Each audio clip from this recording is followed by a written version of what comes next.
our 20th wedding anniversary, Gerald stood up during our family dinner and announced he wanted a divorce. Right there, in front of our children, my sister, and his own mother. 20 years is long enough, he said, smiling like he'd just won something. I deserve someone younger now, someone who still has energy. The room went silent. I watched my daughter's fork freeze halfway to her mouth. My son looked at the floor.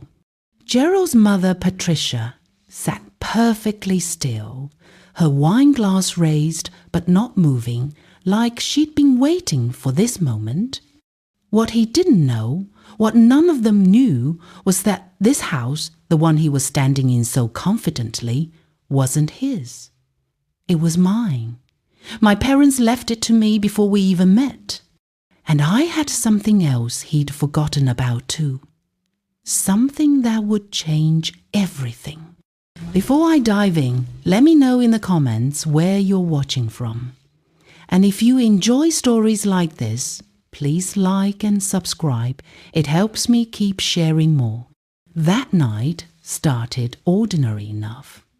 I'd spent the whole afternoon cooking roasted chicken, garlic mashed potatoes, green beans the way Gerald's mother liked them. I even baked a lemon cake from scratch. 20 years felt like something worth celebrating, even if lately Gerald had been distant, working late, coming home smelling like perfume that wasn't mine. I told myself I was imagining things. Marriage has rough patches. Everyone says that. Our daughter Vanessa had flown in from Portland. She teaches middle school English there, always buried in novels and lesson plans.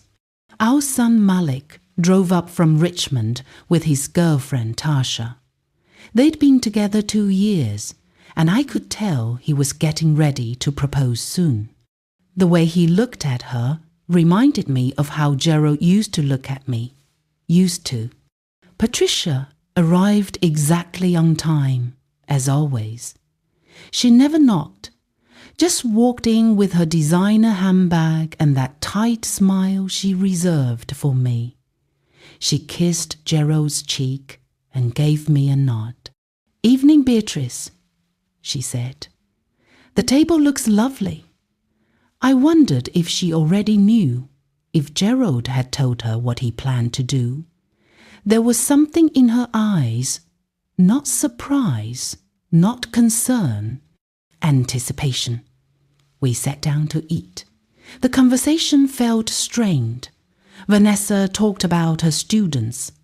Malik mentioned a promotion at work. Tasha complimented the potatoes. Gerald barely spoke. He kept checking his phone under the table, smiling at the screen like he had a secret. And then, halfway through the meal, he stood up. He didn't tap his glass or clear his throat. He just stood, and everyone stopped talking. "I have something to say," he announced. His voice was steady, practiced. "I've been thinking about this for a while, and I've decided it's time to be honest." I looked up at him. My chest felt tight. Honest about what? 20 years, he said, looking around the table but not at me. 20 years is a long time to be with one person. And I know I've outgrown this marriage. Vanessa's fork clattered onto her plate. "Dad, what are you talking about?" Gerald ignored her. "I want a divorce, Beatrice. I've already spoken to a lawyer. I want to start fresh with someone who understands me. Someone younger." The room felt like all the air had been sucked out of it. Malik stood up, his chair scraping loudly against the floor. "You're doing this now? Here? During dinner?" Gerald held up a hand. "Sit down, son. This doesn't concern you." "Doesn't concern me?" Malik's voice cracked. You're blowing up our family and you think it doesn't concern me? Patricia finally spoke. Her voice was calm, almost soothing. Gerald has every right to pursue happiness. Marriage shouldn't be a prison. I stared at her. So you knew? She didn't answer. Just sipped her wine. Gerald pulled an envelope from his jacket pocket and tossed it onto the table in front of me. Divorce papers, he said. I've already signed them. You just need to do the same. We'll split everything 50-50. The house, the savings, all of it. Fair and clean. I didn't pick up the envelope. I just sat there, feeling my heartbeat in my ears, tasting something bitter at the back of my throat. Fair? I said quietly. You think this is fair? He shrugged. It's business, Beatrice. No hard feelings. But I've met someone. Her name is Simone. She's 32. She makes me feel alive again. Vanessa started crying. Tasha reached over and squeezed her hand. Malik looked like he wanted to throw something. And I sat there, watching the man I'd spent 2 decades with, the man I'd cooked for and cared for and supported through every failure and promotion, to stand there and talk about me like I was an expired subscription he was cancelling. But here's what Gerald didn't know. This house, the one he wanted to split 50-50, was never his. My parents gave it to me 10 years before we even met. The deed was in my name only. Always had been. Gerald had never bothered to check. He just assumed, and there was something else. Something I'd kept quiet about for weeks now, waiting for the right moment to tell him. My Aunt Lorraine had passed away 2 months ago. She had no children, no spouse, just me. And she'd left me everything. A townhouse in Charleston worth $600,000, a brokerage account with $450,000 in it, and a small commercial property she'd been renting out for years, over $1 million total. I hadn't told Gerald yet because I wanted to surprise him on our anniversary. I wanted us to take a trip, maybe buy a vacation cabin, start fresh. But now, watching him stand there with his envelope and his 32-year-old girlfriend and his smug little smile, I realized something.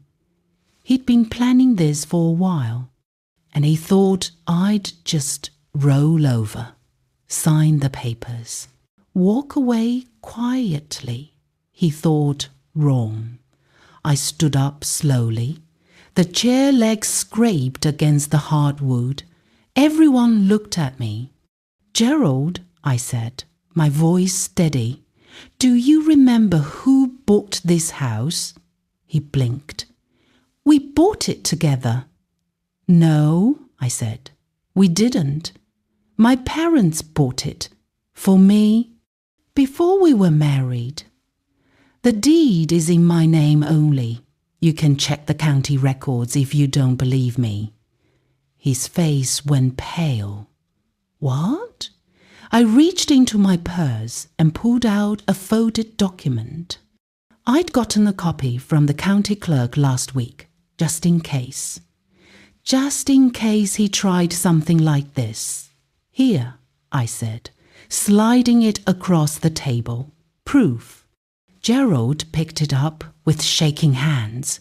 His eyes scanned the page. His mouth opened, then closed. Patricia leaned over to look. Her expression didn't change, but her hand tightened around her wine glass.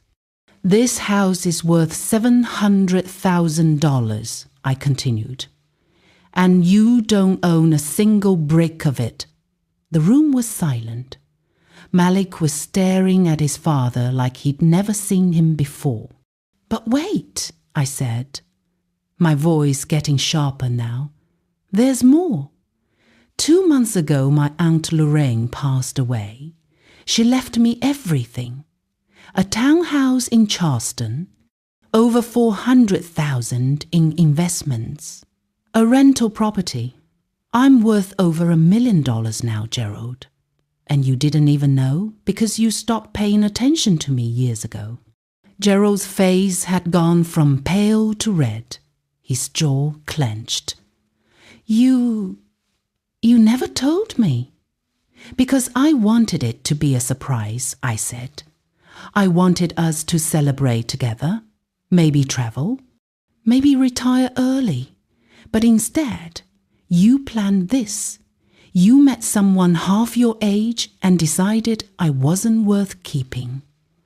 "Simone," I said, letting the name hang in the air, "does she know you're broke? That without me, you'd have nothing?"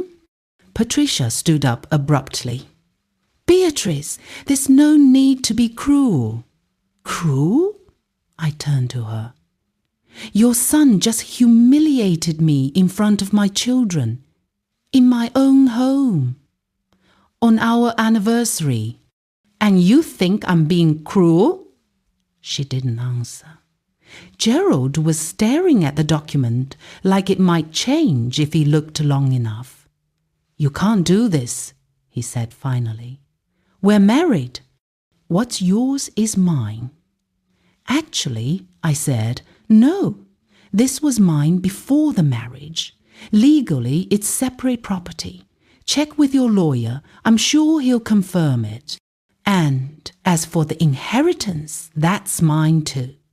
You have no claim to it." Gerald slammed his hand on the table. The plates rattled. "This is insane. You're my wife." "Was," I said quietly. "You just asked me for a divorce, remember? So no, I'm not your wife anymore. I'm just the woman whose house you've been living in rent-free for 20 years. What happens next? You might be wondering. Does he fight back? Does he beg? Or does something else happen that no one saw coming?" Gerald didn't leave that night. He stormed into the guest room and slammed the door so hard the picture frames rattled on the hallway wall. Patricia followed him, whispering urgently, and I heard the low hum of their voices through the walls. Malik and Vanessa stayed with me in the kitchen. Tasha had gone outside to give us space. Vanessa was still crying, softer now, wiping her eyes with a dish towel. Malik paced back and forth, his hands balled into fists. "Mum," he said, stopping in front of me, "why didn't you tell us things were this bad?" "I didn't know they were," I admitted. "Or maybe I did and I didn't want to believe it." He sat down across from me. His eyes were red. "I'm so sorry." "Don't be," I said. "This isn't your fault, it's his. And honestly, I'm glad I found out now instead of after I signed those papers." Vanessa reached over and squeezed my hand. "What are you going to do?" "I don't know yet," I said. "But I'm not signing anything until I talk to a lawyer." The next morning, Gerald was gone before I woke up. His car wasn't in the driveway. Patricia was still in the guest room, and I could hear her on the phone, her voice clipped and tense. I made coffee and sat at the kitchen table, staring at the divorce papers he'd left behind. They were detailed, thorough. He'd been planning this for months. There were sections about asset division, alimony, even a clause about me vacating the property within 90 days. Vacating my own house. The audacity. I called my sister Rhonda. She answered on the second ring. "Bae, what's wrong?" "Everything," I said. And I told her. When I finished, she was silent for a long moment. Then she said, "You need Deirdre." Deirdre was Rhonda's college roommate. She practiced family law in D.C. and had a reputation for being ruthless in court. "I'll text you her number," Rhonda said. "And B? Yeah? Don't you dare feel guilty for protecting yourself. He did this, not you." I met with Deirdre 2 days later. Her office was downtown, sleek and modern, with floor-to-ceiling windows overlooking the Potomac. She was a tall woman with sharp cheekbones and silver-streaked hair pulled back in a tight bun. She looked like someone you didn't want to face in a courtroom. "Tell me everything," she said, folding her hands on the desk. I did. The anniversary dinner, Gerald's announcement, the house, the inheritance, Simone. When I finished, Deirdre leaned back in her chair and smiled. It wasn't a warm smile. It was the smile of someone who'd just been handed a winning hand. "Beatrice," she said, "your husband is an idiot." I almost laughed. He tried to ambush you with divorce papers without checking basic facts. The house is yours. The inheritance is yours. And if he's been having an affair, we can use that too. Can we? Absolutely. Virginia considers adultery when dividing assets. If we can prove he's been unfaithful, you'll have even more leverage. I thought about Simone, the perfume, the late nights, the way Gerald smiled at his phone. "I think I can prove it," I said. Deirdre nodded. "Good. Don't sign anything he gives you. Don't agree to anything verbally. From now on, everything goes through me. What about the house? Can he force me to sell it? No, it's separate property. He has no claim to it. And the inheritance is separate too, as long as you keep it in accounts only in your name.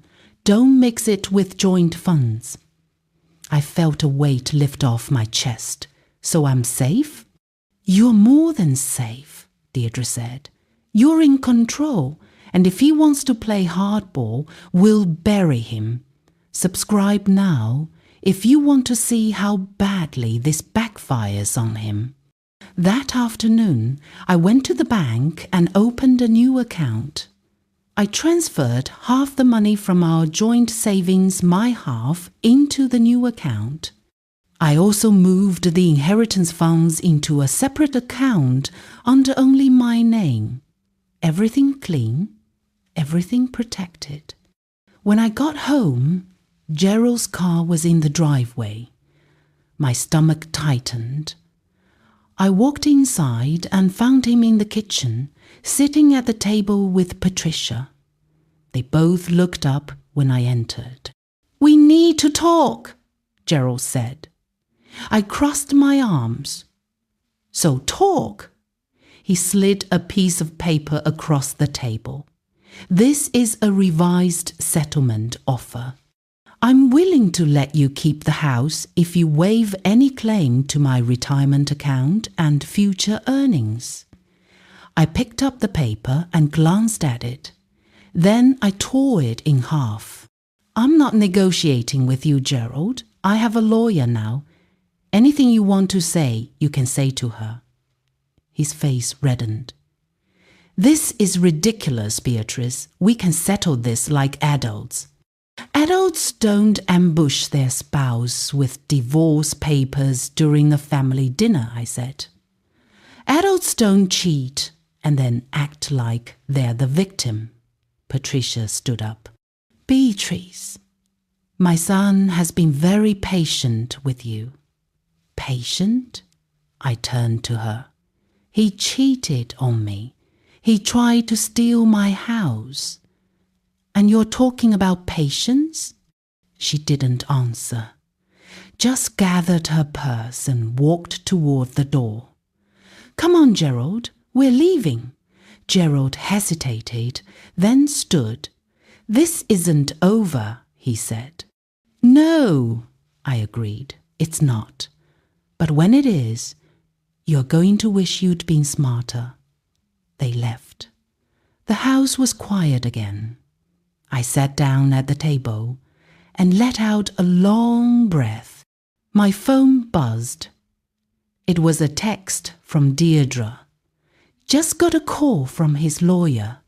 They want to schedule mediation. You ready? I typed back. Ready? But I wasn't ready for what I was about to find out, because 2 days later, I got a call from someone I'd never expected to hear from. Someone who knew things about Gerald that even I didn't, and what she told me changed everything. The call came on a Thursday morning. I was sitting in the living room, going over financial documents Deirdre had asked me to gather when my phone rang. Unknown number. I almost didn't answer. Hello? There was a pause. Then a woman's voice, younger, hesitant. Is this Beatrice Monroe? Yes. Who's this? My name is Simone. I felt my pulse quicken. I know who you are, I said coldly. Another pause. I need to talk to you, in person. Why would I want to talk to you? Because, she said, her voice shaking slightly, Gerald lied to both of us. And I think you deserve to know the truth. I should have hung up. Should have blocked the number and told Deirdre about it. But something in her voice, fear, maybe, or regret, made me hesitate. Fine, I said. Where? There's a coffee shop on King Street. Margot's. Can you meet me there in an hour? I'll be there. I told Deirdre where I was going. She wasn't happy about it. Don't agree to anything, she warned. And record the conversation if you can. I drove to Old Town Alexandria and parked near the waterfront. Margot's was a small place with brick walls and mismatched furniture. I spotted Simone immediately. She was sitting in the corner, hands wrapped around a mug, staring at the table. She was pretty, I'd give her that. Dark hair, clear skin, delicate features. But she looked tired, scared even. I sat down across from her. She looked up, and for a moment, neither of us spoke. You wanted to talk, I said. So talk. She took a breath. I didn't know he was married. I stared at her. Are you serious? He told me he was divorced, that it had been finalized months ago. He showed me papers. I thought they were real. I didn't believe her. Or maybe I didn't want to. You expect me to believe you had no idea? She looked me in the eye. I know how he sounds. But I swear I didn't know. Not until last week. What happened last week? She pulled out her phone and slid it across the table. There was a text thread open. From Gerald. I scrolled through the messages. They were recent, from the past few days. In them, Gerald was telling Simone to stay quiet, to not cause problems, and that everything would be fine once the divorce went through. One message stood out. She's trying to take everything. I need you to back me up if this goes to court. Tell them we didn't start seeing each other until after the separation. I looked up at her. He's using you, I know, she said quietly. And I'm done being used. Why are you telling me this? Because, she said, I found out he lied about more than just being married. She pulled a folded piece of paper from her purse and handed it to me. It was a bank statement. Gerald's name was on it. So was another name I didn't recognize. Christine Delgado. Who's Christine? I asked. Another woman, Simone said.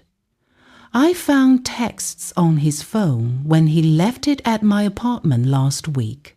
He's been seeing her too. For at least 6 months. My stomach turned. There were 3 of us? Simone nodded. And Christine has no idea about either of us. I don't think she even knows he's married. I stared at the statement. There were transfers, payments, gifts, thousands of dollars, all sent to Christine's account over the past year. He's been funding 2 affairs, I said slowly. With our money. Simone looked down. I didn't know. I swear. What do you want from me? I asked. Nothing, she said. I just thought you should know, and I thought maybe we could help each other. How? If this goes to court, I'll testify. I'll tell them everything. About the lies. About Christine. About how he manipulated both of us. Why would you do that? She met my eyes. Because he made me feel like I was special, like I mattered. And it was all a lie. And I don't want him to do this to anyone else. I left the coffee shop with a bank statement and screenshots of Gerald's texts. Deirdre was going to have a field day with this. But I wasn't done yet. I needed to know who Christine Delgado was. It took one Google search. Christine Delgado was a real estate agent in Arlington. Mid-30s, bright smile, professional headshot. Her website said she specialized in luxury properties. I wondered if Gerald had promised her a big house too. I called Deirdre. We have a problem, I said. Or actually, Gerald does. I told her everything. When I finished, she let out a low whistle. He's been running a full-scale con, she said.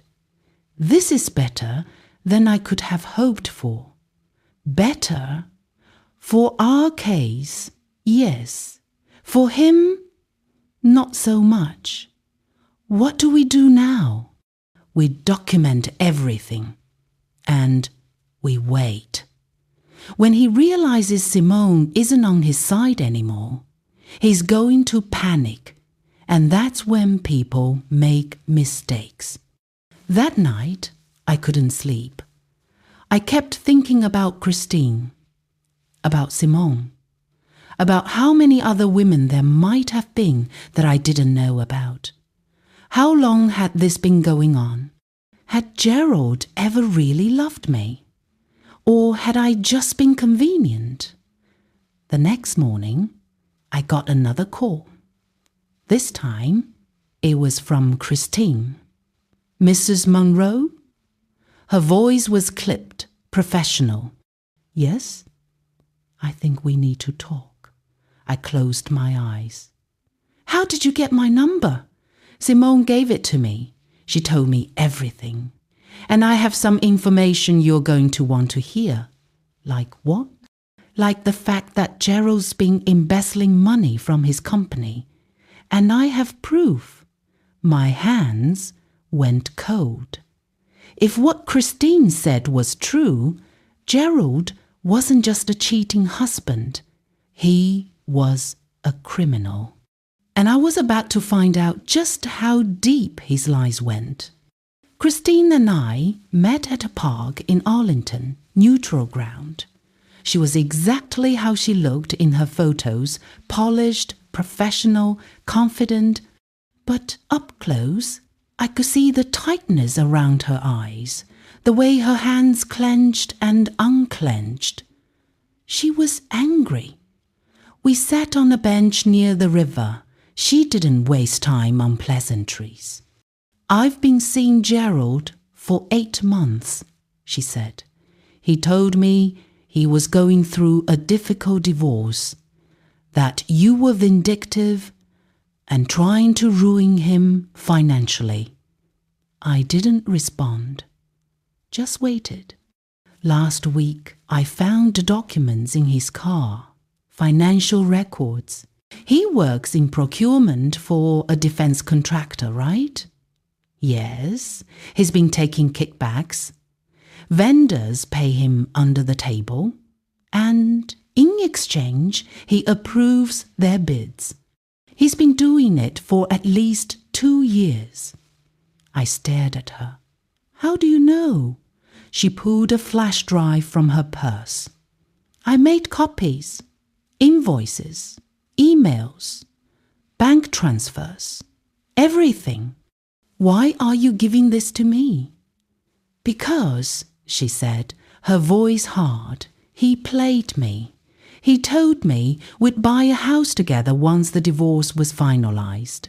He showed me listings, made me believe we had a future. Then Simone contacted me, and I realized I wasn't special. I was just another woman he was using." I took the flash drive. "Have you gone to the police?" "Not yet. I wanted to talk to you first. I thought maybe we could figure out the best way to handle this together." I looked at her.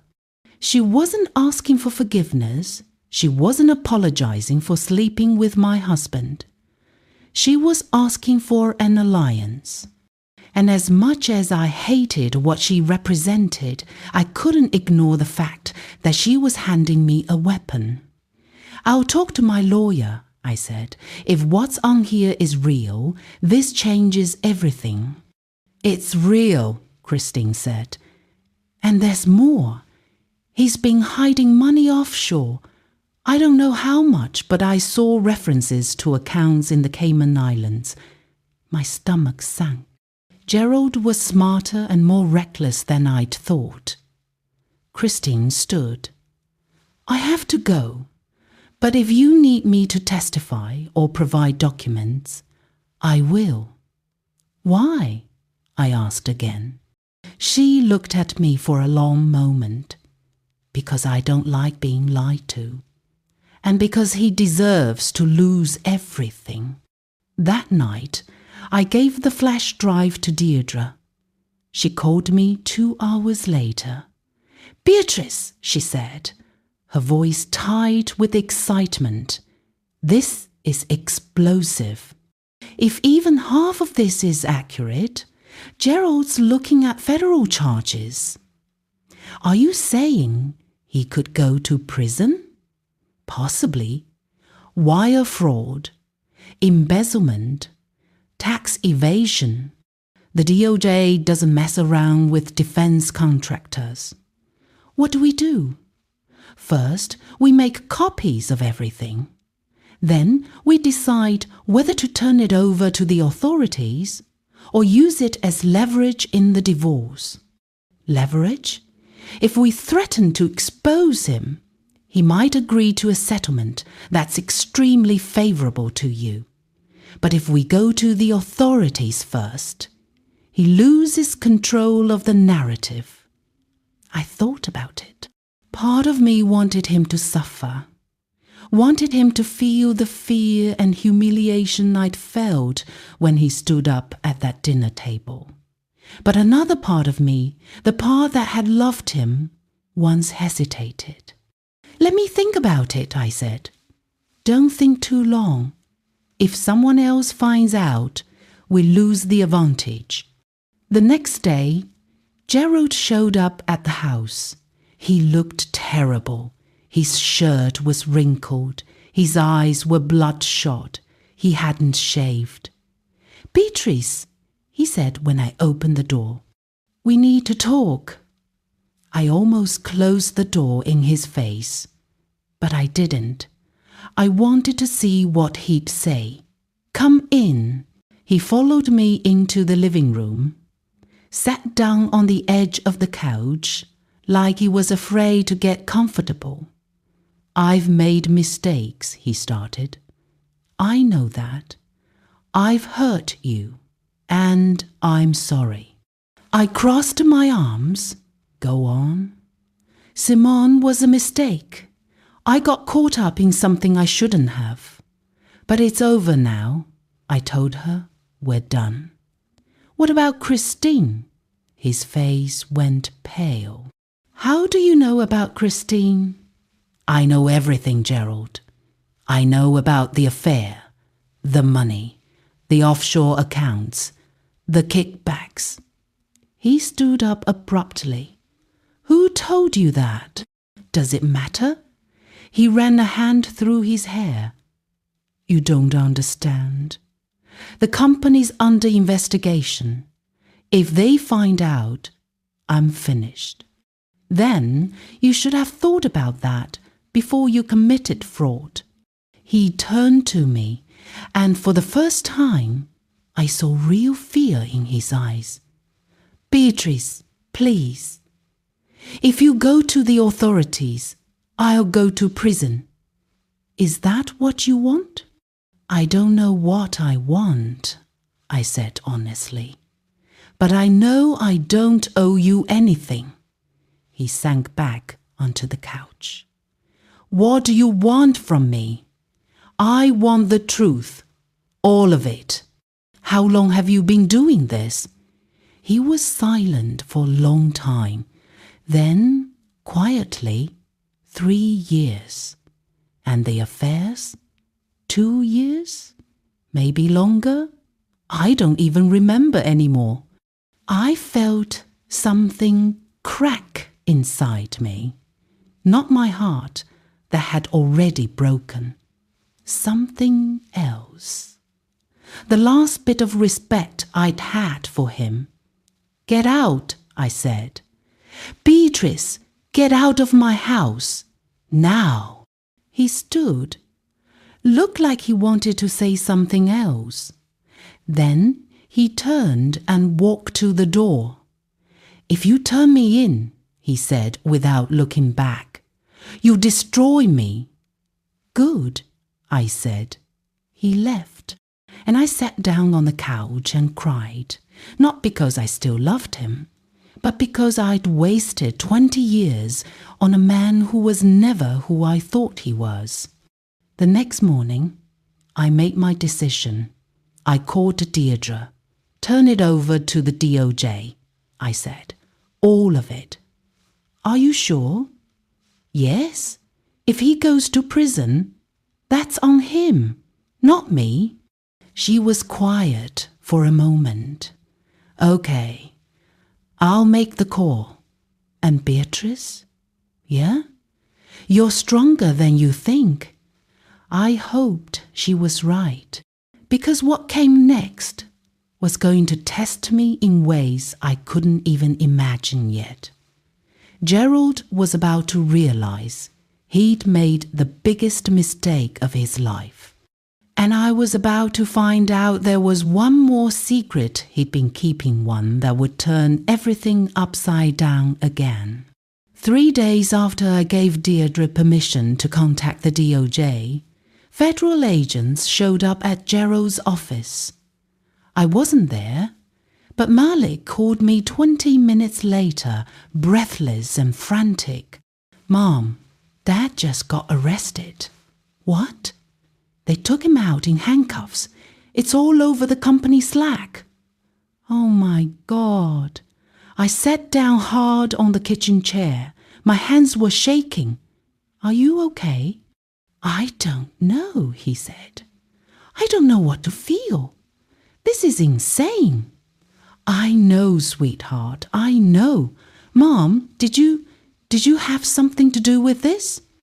I was quiet for a beat too long. Malik, I said carefully, your father did this to himself. The line went silent.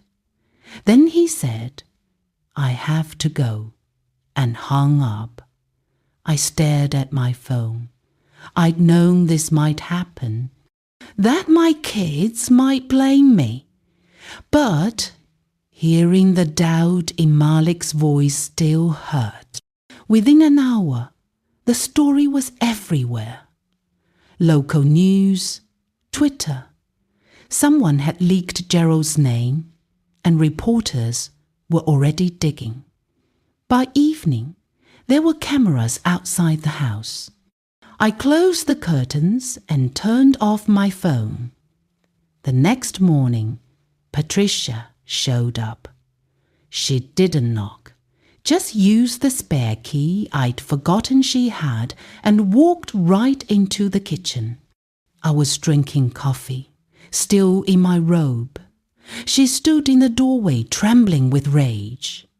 You did this, she said. You destroyed him. I set down my mug. He destroyed himself. You vindictive, spiteful woman. You couldn't stand that he wanted someone else, so you ruined his life. I stood up. Get out of my house, Patricia. This is your fault. You were never good enough for him. You were cold, boring. No wonder he looked elsewhere. The words stung, even though I knew they weren't true. I walked to the door and opened it. Get out. She didn't move. I'll make sure everyone knows what you did. I'll tell Vanessa, Malik, everyone. Go ahead, I said. Tell them their father committed fraud. Tell them he lied to all of us. Tell them he's facing 20 years in federal prison because he was too greedy and stupid to stop himself. Her face twisted. You regret this. Maybe, I said. But probably not.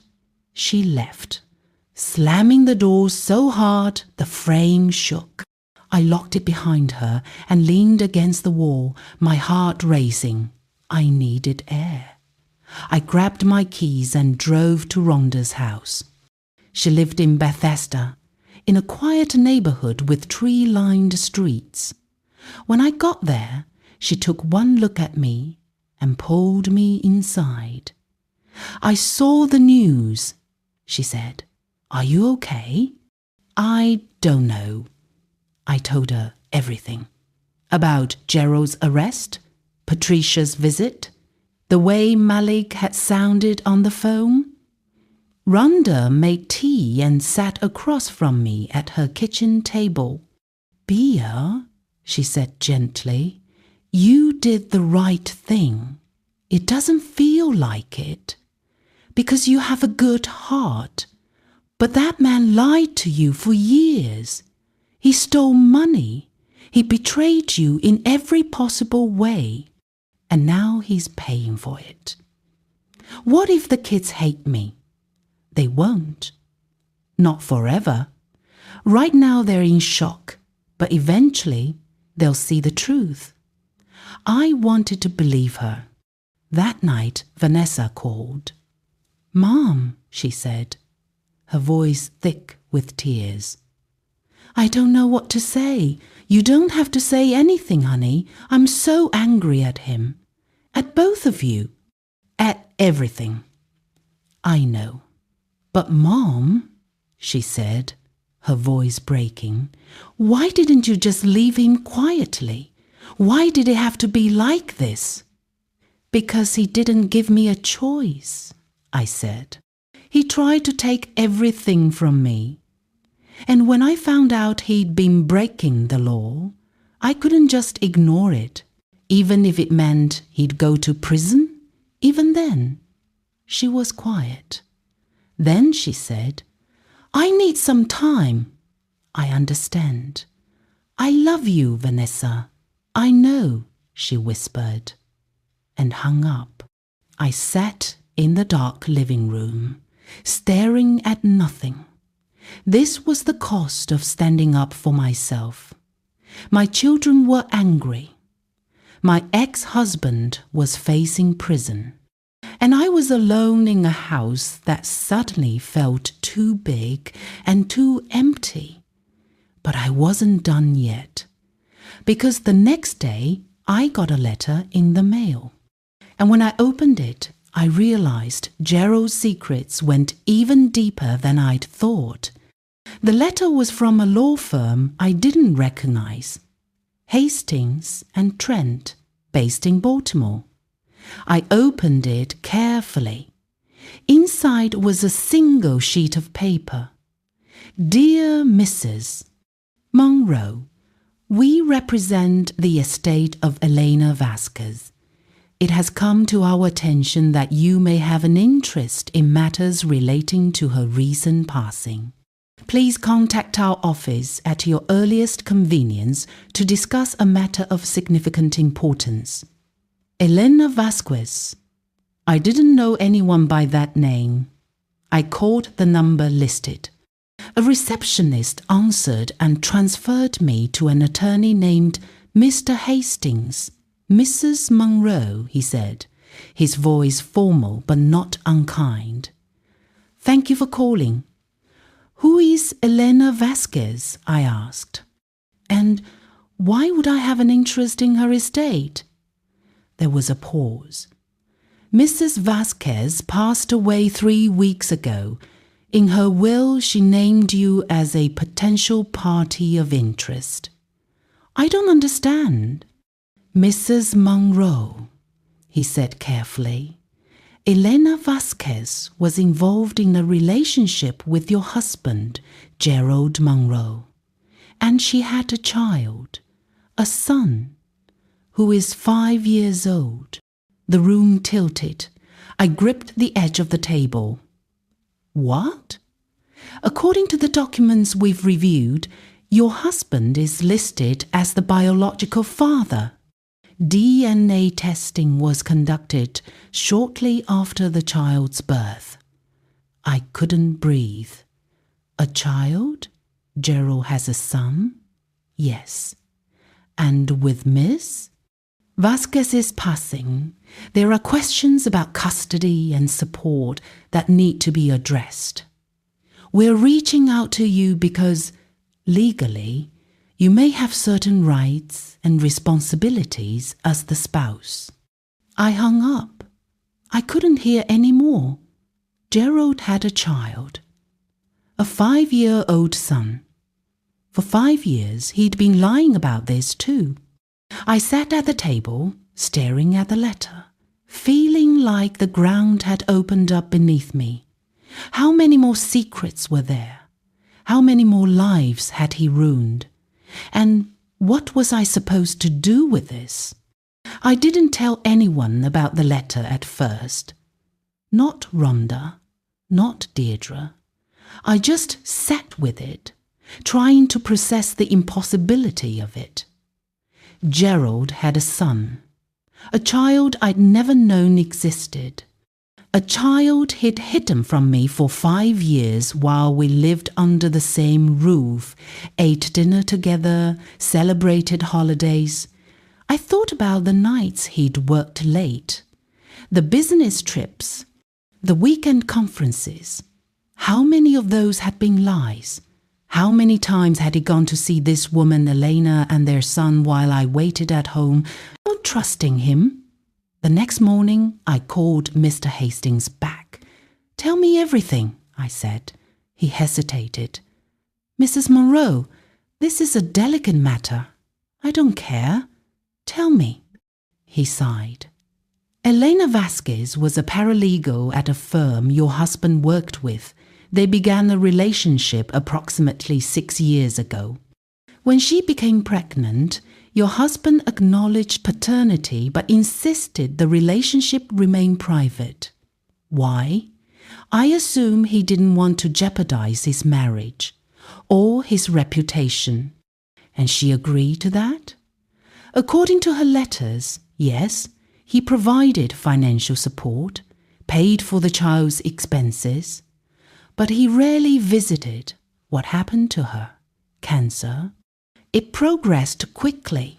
She passed away in a hospice in Baltimore 3 weeks ago. And the child? Where is he now? He's with Elena's sister, Sophia. But she's not in a position to raise him long term. She has 3 children of her own and limited resources. The court will need to determine permanent custody. And you're telling me this because legally, as Gerald's wife or ex-wife, soon you may be considered a party of interest if the child is placed in foster care. The state will look for family options first. I felt sick.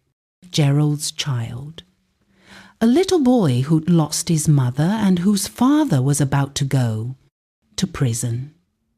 A child who was innocent in all of this. What's his name? I asked quietly. Lucas, Mr. Hastings said. Lucas Vasquez. Can I meet him? There was a pause. That would be unusual, Mrs. Monroe. But I can reach out to Sophia and ask if she'd be open to it. Please do, I said, and let me know as soon as possible. I hung up and sat in the silence of my kitchen. Lucas, a 5-year-old boy who just lost everything. I should have hated him, should have wanted nothing to do with Gerald's child with another woman.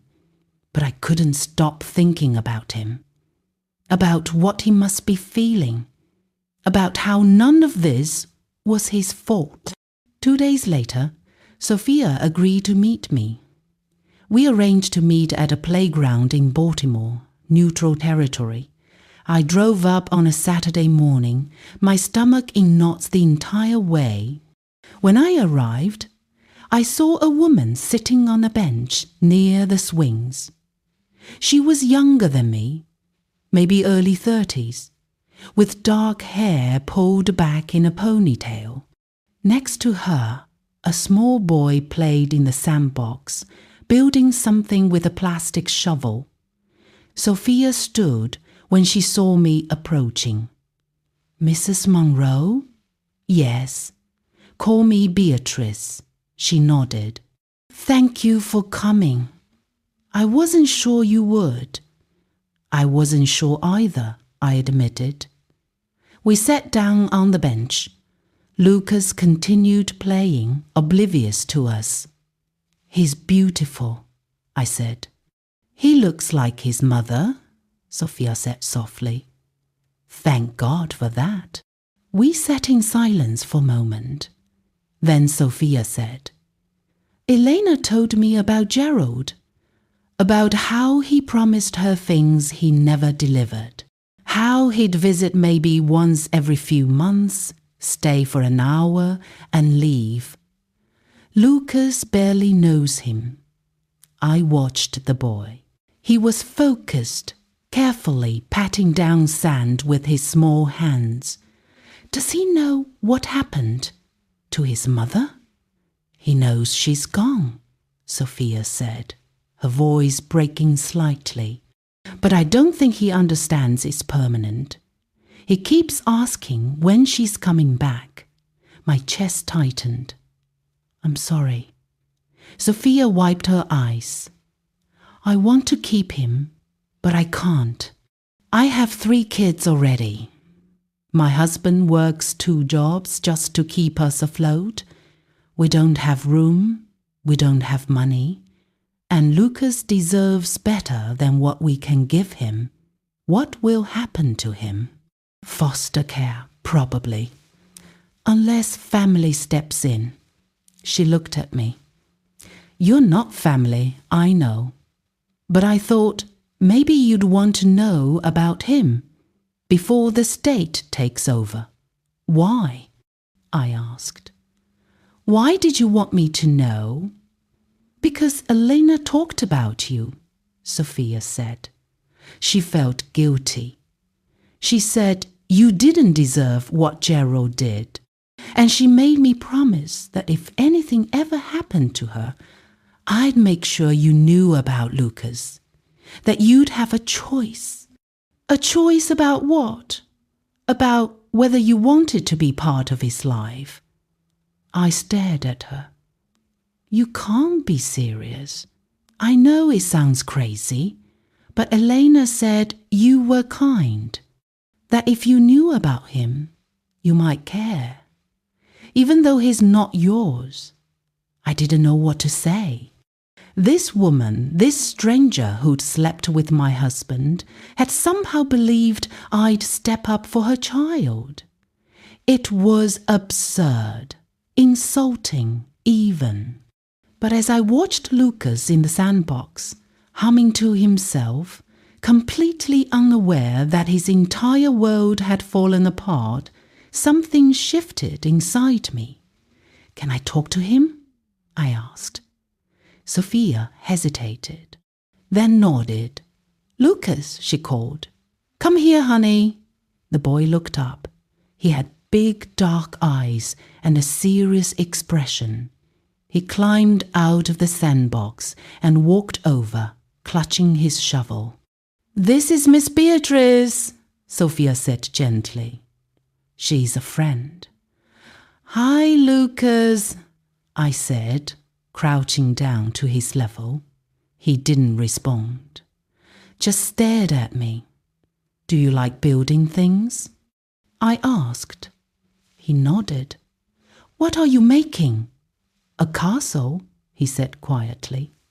His voice was small, uncertain. "Can I see it?" He hesitated, then took my hand and led me to the sandbox. For the next 20 minutes, I helped Lucas build his castle. We didn't talk much, but every so often he'd glance at me, checking to see if I was still there. When it was time to go, Sophia walked me back to my car. "What are you going to do?" she asked. "I don't know," I said honestly, "but I'll think about it." "Beatrice," she said, stopping me, "I know this isn't fair. I know you don't owe Lucas anything, but he's a good kid and he deserves a chance." I drove home in a daze. I couldn't stop thinking about Lucas, about his small hand in mine, about the way he'd looked at me, like he was trying to figure out if I was safe. That night, I called Deirdre. "You're not seriously considering this?" she said when I told her. "I don't know. Beatrice, this is Gerald's child, the product of his affair. You have no legal obligation to him." "I know. Then why are you even thinking about it?" "Because," I said, "he's 5 years old, and he just lost his mother, and his father is going to prison, and he has no one." Deirdre was silent for a moment. "This will complicate the divorce," she said finally. "It will complicate everything. I know, but I can't stop thinking about him." The next week, I visited Lucas 2 more times. Each time, he opened up a little more, told me about his favorite cartoons, showed me drawings he'd made, asked me if I knew where his mum was. I didn't know how to answer that last question, so I just held his hand and told him his mum loved him very much. On my 3rd visit, he climbed into my lap while we read a book. Sophia watched from across the room, her expression unreadable. When I left, she walked me to the car again. "He likes you," she said. "He doesn't warm up to people easily, but with you, it's different." "I don't know if I can do this," I admitted. "I don't know if I'm strong enough." "You're stronger than you think," Sophia said. "I've seen the news. I know what you did. Standing up to Gerald. turning him in. That took guts. This is different, is it? Or are you just afraid of what people will think? I didn't answer, because she was right. That night, I sat in my living room, staring at a photo on my phone. Lucas, smiling at the camera, holding up a drawing he'd made. He'd drawn a house, and in front of it 2 stick figures. "That's me and you," he'd said, "in the castle." I hadn't corrected him, hadn't told him I wasn't part of his life, because the truth was, I was starting to think maybe I could be. But before I could make any decisions about Lucas, Gerald's trial date was set, and I was called to testify. The prosecution wanted me to take the stand and tell the court everything I knew about Gerald's finances, his behavior, his lies. "Are you ready for this?" Deirdre asked the night before I was supposed to testify. "No," I said, "but I'll do it anyway." The courtroom was cold and sterile. Gerald sat at the defense table in a cheap suit, flanked by his public defender. He looked small, diminished. When I walked in, he didn't look at me. I took the stand and was sworn in. The prosecutor, a sharp woman named Miss Ortiz, asked me questions about our marriage, about the joint accounts, about the times Gerald had been away, about the money that had disappeared. I answered honestly. Every question, every detail. And when she asked if I'd ever suspected Gerald of illegal activity, I said no. I trusted him completely, and that was my mistake. Gerald finally looked up at me then. His eyes were hollow. When it was over, I stepped down and walked out of the courtroom without looking back. Outside, Malik was waiting. "Mom," he said. "I didn't know he'd be there. What are you doing here?" "I needed to see you." We stood there in the hallway, people rushing past us. "I'm sorry," he said finally, "for what I said on the phone, for doubting you. You had every right to doubt," I said. "No," he said, "I didn't. You've always done what was right, even when it was hard." I hugged him, and for the first time in weeks, I felt like maybe, just maybe, things might be okay. But the next day, I got a call from Sophia. "Beatrice," she said, her voice panicked, "Lucas is asking for you. He won't stop crying. He keeps saying he wants to see you." I got in my car and drove to Baltimore. When I got there, Lucas was sitting on the couch, his face red and swollen from crying. He saw me and ran over, wrapping his arms around my legs. I picked him up. He buried his face in my shoulder. "I thought you weren't coming back," he whispered. "I'm here," I said. "I'm right here." And in that moment, I knew I couldn't walk away from him, no matter how complicated it was, no matter what people thought. This little boy needed me, and maybe, somehow, I needed him too. But taking Lucas in meant facing Gerald one more time, because legally he was still Lucas's father, and he had rights, even from prison. And when he found out what I was planning, he was going to fight me. Because if there was one thing Gerald Monroe couldn't stand, it was losing. The custody hearing was scheduled for 3 weeks after Gerald's sentencing. He'd been given 18 years in federal prison for wire fraud, embezzlement, and tax evasion. The judge had been harsh, citing Gerald's pattern of deception and betrayal of public trust. I wasn't there when the sentence was read. I couldn't bear to watch. But Deirdre called me immediately afterward. 18 years, she said. He'll be eligible for parole in 12, but still, it's over, Beatrice. You're free.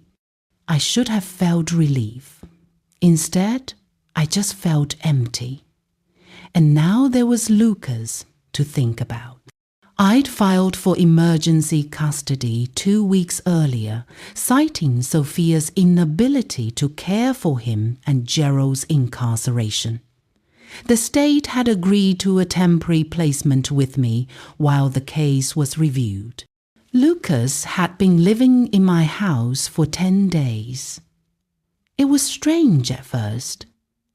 I'd forgotten what it was like to have a child in the house. The toys scattered across the living room, the cartoon sounds coming from the TV, the small voice calling for me at night when he had bad dreams. But it was also something else, something I hadn't expected. It was healing. Lucas didn't know about Gerald's crimes, didn't know about the affairs or the lies. He just knew that his mom was gone and his dad wasn't around. And somehow, I'd become the constant in his life. The person he turned to when he was scared or sad or hungry. Vanessa came to visit one weekend. She'd finally started speaking to me again, though things were still strained. When she walked in and saw Lucas playing with blocks on the floor, she stopped. "Mom," she said carefully. "Who is this?" "This is Lucas," I said. "Lucas, this is my daughter, Vanessa." Lucas looked up shyly and waved. Vanessa looked at me, confused. "Can we talk?" In the kitchen, I told her everything. About Elena, about Gerald's secret son, about how Lucas had nowhere to go. Vanessa listened, her expression unreadable. "So you're taking care of Dad's illegitimate child," she said finally. Her tone wasn't cruel, just stunned. "Yes? Why?"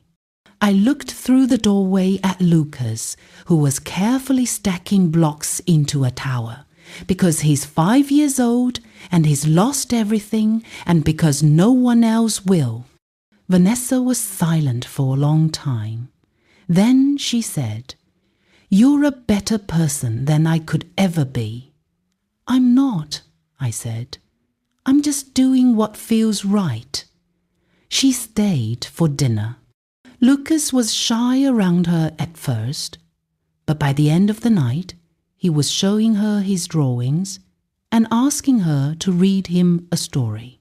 I watched them together, my daughter and Gerald's son, and felt something strange and unexpected.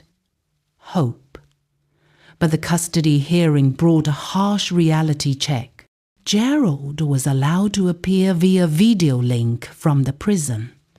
When his face appeared on the screen, Lucas didn't recognize him. "Who's that?" he whispered to me. I didn't answer. The judge, an older black woman with a stern expression, reviewed the case file. "Mr. Monroe," she said, addressing the screen. "You're currently serving an 18-year sentence for multiple federal crimes. Is that correct?" "Yes, Your Honor," Gerald said. His voice sounded thin, distant. "And you're contesting Mrs. Monroe's petition for custody of your son, Lucas Vasquez?" "I am." "On what grounds?" "He's my son. I have parental rights." The judge looked at him over her glasses. "Mr. Monroe, You're in federal prison. You won't be eligible for release for at least 12 years. During that time, you'll have no ability to care for or support your child. I understand that, Your Honor, but I don't want my son raised by her. The venom in his voice was unmistakable. She turned him against me. She destroyed my life. And now she's trying to take my son. The judge's expression didn't change. Mrs. Monroe, she said, turning to me, why are you seeking custody of this child? Because he has no one else, I said simply. His mother has passed. His aunt cannot provide for him. And his father is incarcerated. Lucas needs stability. He needs a home. And I can provide that. And what is your relationship with the child? We've been getting to know each other over the past few weeks. He's been living with me temporarily and he's adjusting well. He's enrolled in kindergarten. He's seeing a therapist to help him process his grief. I'm committed to his well-being. Gerald's voice came through the speaker, sharp and bitter. She's doing this to hurt me. That's the only reason, Mr. Monroe, the judge said coldly. This hearing is about the best interests of the child, not your feelings. But enough. She turned to Lucas's court-appointed advocate, a woman named Miss Brennan. What is your recommendation? Miss Brennan stood. Your Honor, I've observed Lucas in Mrs. Monroe's care. He's thriving. He's bonded with her. And frankly, there are no other viable options. His aunt cannot take him. The state is overburdened with foster cases, and Mr. Monroe is in no position to parent from prison. I recommend that custody be granted to Mrs. Monroe. The judge nodded. Then she looked at Gerald's image on the screen. Mr. Monroe, I understand. This is difficult. But the reality is that your son needs a parent who can be present, Mrs. Monroe is offering him a stable, loving home. Unless you can provide an alternative solution, I see no reason to deny her petition. Gerald was silent. Then he said, his voice breaking, I just don't want to lose him. You already did, the judge said quietly. The moment you made the choices that led you to prison. The hearing was over. Custody was granted. Lucas was officially mine. That night, after I'd put Lucas to bed, I sat in the dark living room and cried. Not from sadness, from exhaustion, from relief, from the weight of everything that had happened. Vanessa called. Mom, she said, I'm proud of you. Thank you, sweetheart. I mean it. What you're doing for Lucas, it's incredible. I don't know if it's incredible, I said, but it's right. That's the same thing. We talked for a while, and when I hung up, I realized something. I wasn't alone anymore. I had Lucas. I had my kids. I had a life that was mine, built on my own terms. Gerald had tried to destroy me, tried to take everything. But in the end, he'd lost it all. And I'd found something I didn't even know I needed. A second chance. Not at marriage, not at the life I'd planned, but at something new, something honest, something real. 3 months later, Lucas started calling me B. Not Mom. He wasn't ready for that yet, and I didn't push. But B was enough. It meant He felt safe. It meant he trusted me. We fell into a routine. Breakfast together, school drop-off, afternoons at the park, bedtime stories.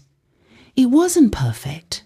He still had nightmares, still asked about his mother, still cried sometimes for no reason I could figure out. But we were managing, and slowly he was healing. Malik visited often. He and Lucas got along well. Malik taught him to throw a football, took him to the zoo, played video games with him. One day, as we watched them together in the backyard, Malik said, "He's a good kid, Mom." "Yes," I said, "he is. You did a good thing." "I hope so." Vanessa took longer to come around, but eventually she did. She sent Lucas books from Portland, called to check on him. And one weekend she flew in and took him to the aquarium. "I have a little brother," she said afterward, sounding surprised. "I guess I do." By the end of the year, Lucas had fully moved into his own room. We'd painted it blue together, hung up his drawings, filled it with books and toys. He loved it. One night, as I was tucking him in, he said, "B? Yeah, buddy.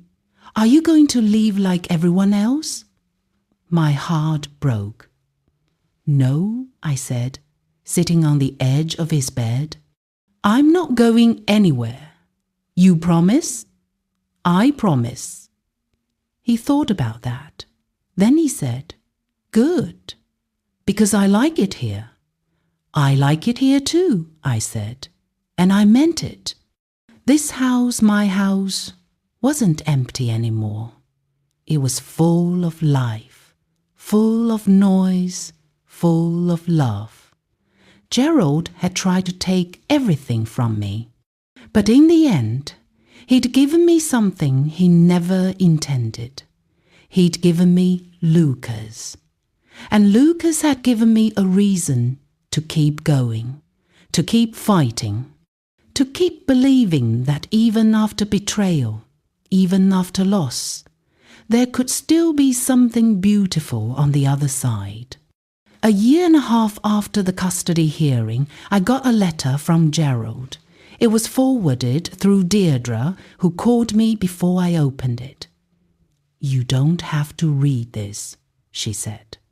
"You don't owe him anything." "I know," I said, "but I'm curious." The letter was short, handwritten on lined prison paper. "Beatrice, I know I have no right to ask you for anything. I know what I did was unforgivable. But I'm asking you to let me see Lucas. Just once. I want to tell him I'm sorry, that I failed him. Please. Gerald?" I showed it to Lucas's therapist, Dr. Okonkwo. She read it carefully. "What do you think?" I asked. "I think," she said, "that this decision belongs to you. But if you're asking my professional opinion, Lucas is doing well. He's stable. He's happy. Introducing Gerald back into his life, even briefly, could be disruptive. Would it hurt him? It might. Or it might give him closure. There's no way to know. I thought about it for days, and then I made a decision. I wrote back to Gerald. 1 visit, supervised, at the prison. If Lucas wants to stop at any time, we stop. No promises of future visits. This is it. He wrote back immediately, agreeing to everything. 2 weeks later, I drove Lucas to the Federal Correctional Facility in Cumberland, Maryland. He was quiet in the car. "Do you remember your dad?" I asked gently. "A little," he said. He didn't come around much. I know. Are you scared to see him? He thought about it, then nodded. It's okay to be scared, I said. But I'll be right there with you the whole time. Okay. The prison was cold and institutional. We went through security, and then a guard led us to a visitation room. Gerald was already sitting at a table. He looked older, greyer, thinner. When he saw Lucas, his face crumpled. "Hey, buddy," he said, his voice breaking. Lucas didn't move, just stared at him. Gerald looked at me. "Thank you for bringing him."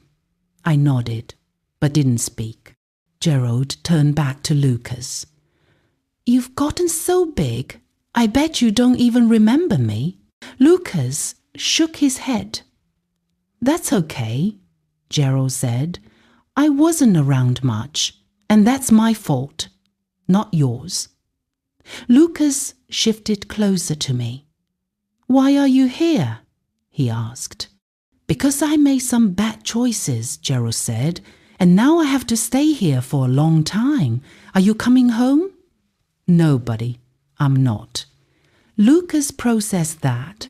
Then he said, "Bea takes care of me now." "I know," Gerald said, glancing at me. "And I'm glad. She's a good person, better than me." We sat there for a few more minutes. Gerald tried to make small talk, asking Lucas about school, about his favorite things. Lucas answered in short sentences, polite but distant. Finally, Lucas said, "Can we go now?" Gerald's face fell. "Yeah," he said quietly. "Yeah, you can go." Lucas turned toward the door, but then he stopped, looked back at Gerald. "Bye," he said. And then he took my hand and we left. In the car, Lucas was quiet again. "How do you feel?" I asked. "I don't know," he said. "Is it okay that I didn't want to stay?" "Of course it is." He looked out the window. "I don't think I want to go back." "That's okay too." He was silent for a moment. Then he said, "Bea? Yeah? I'm glad I live with you." "Me too, Lucas. Me too."